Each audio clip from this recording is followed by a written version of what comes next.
Hey guys, today we're going to be looking over density curves. This is 2.3 notes. The first thing that we're going to talk about is the Iowa Test of Basic Skills, the ITBS test. So right here it says the figure below shows a relative frequency histogram. So remember that's percents. And then histograms show different intervals.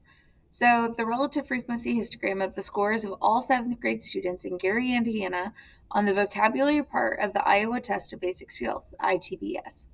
The scores at the grade level the scores are grade level equivalent. So a score of a 6.3 indicates that the student's performance is typical for a student in the third month of sixth grade. So the first thing that I want to do is I'm going to look at this right here and see what shape it is. And if you look, it kind of looks even on both sides. So we would say that this is symmetric. Now there is, if you look here, they added a curve to it. So they added this curve on top of that. This is called the density curve. So the density curve is, in this case, also known as the normal distribution. Distribution curve. And some people will call it a bell-shaped curve because it looks like a bell. Now, the important thing about this is that the area underneath the curve is equal to 1, which is 100% of the data. Now, you might be looking at it and being like, that's not true. There are a bunch of pieces that are left out, that are sticking out. And then there are some places inside of the curve that are shaded and not included. Well, if you were to cut each of these pieces on the outside and carefully place them inside of the curve, it would represent the entire data set, which is pretty cool. Density curves are so much fun. So density curves are used to show a distribution of a continuous random variable. In order to test the curve for validity, two things must happen. The first is that the curve has to be on or above the horizontal axis, meaning that here's the horizontal axis, it cannot dip into the negatives. The other thing is that the area under the curve must be equal to 1. So then we have this example here to kind of see what that looks like. So suppose you use a calculator or a computer random number generator to process a number y between 0 and 1, like 0.84522 or 0.1111119. The random number generator will spit its output out uniformly across the entire interval from 0 to 1, as well as generate a long sequence of numbers. The probability distribution of y is the density curve of a uniform distribution shown in purple here. This right here is purple. So our first question is it a valid curve? So if we look right here, it tells us that the height is 1. So we know height equals 1. And we know that the base equals from 0 to 1 as well. So that is also 1. So the area of a rectangle is base times height. So we're going to multiply 1 times 1, and that is 1. So is it a valid curve? Yes. The next thing that we're going to do is we're going to find the probability that it generates a number between 0.3 and 0.7. So now we are changing the width to 0.4, which is where we get 0.7 minus 0.3. So now for our area, we're going to multiply 0.4 for the base times 1 for the height, and that'll give us 0.4. So that's 40%. So there's a 40% chance that the computer will generate a number between 0.3 and 0.7. All of this is just neat. Okay. The next part is talking about mean and median and about how to determine which one to use based on when the data is skewed.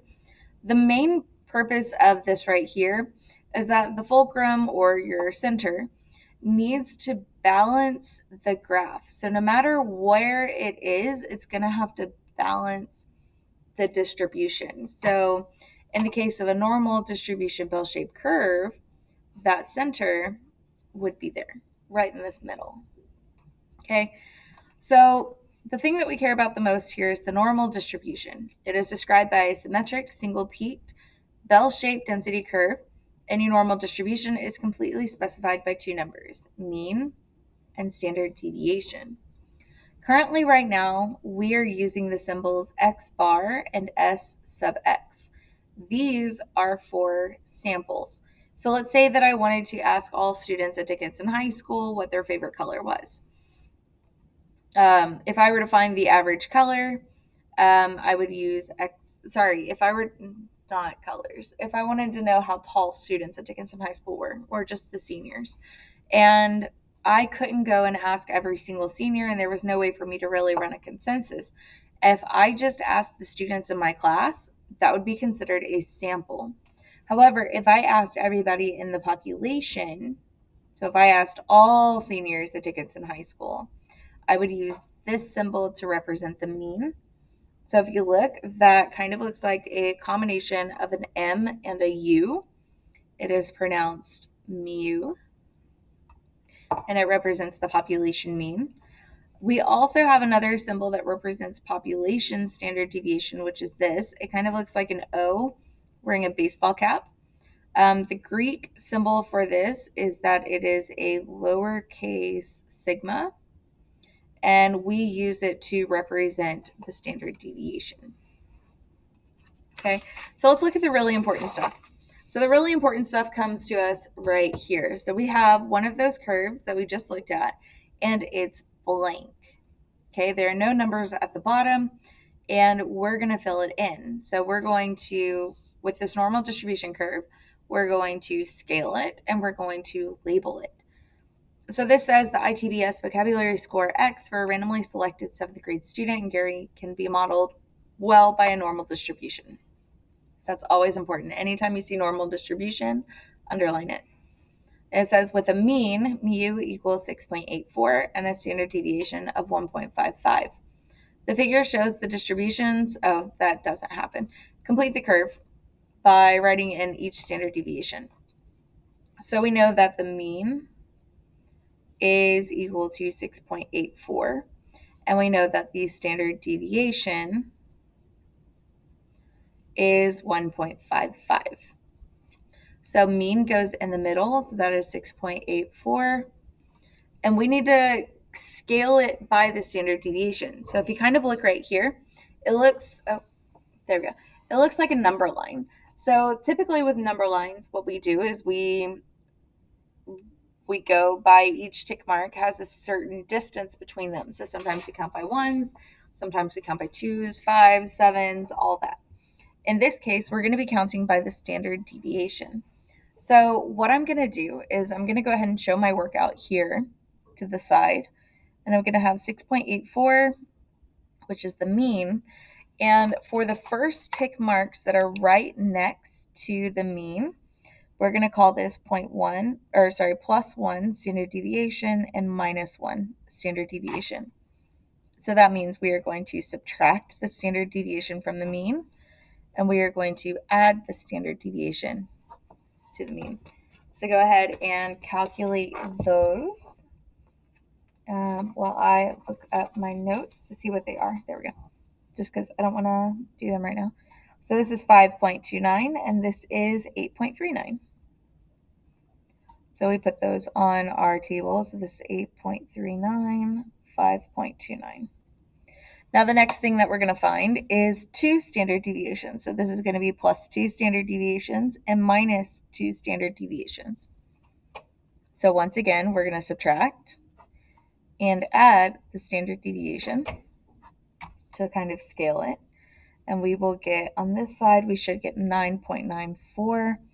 And over here, we should get 3.74. So we're going to put those into our curve. Okay, and then the last thing that we have to do is one more off to the side.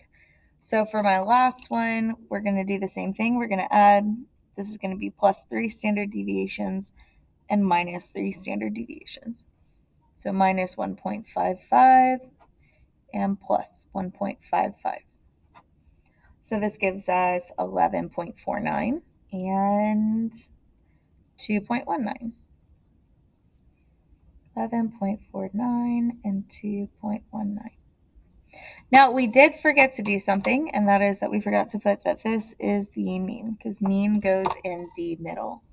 Okay, but that is how we scale and label a normal distribution curve. And that is all that we need to know for 2.3 density curves.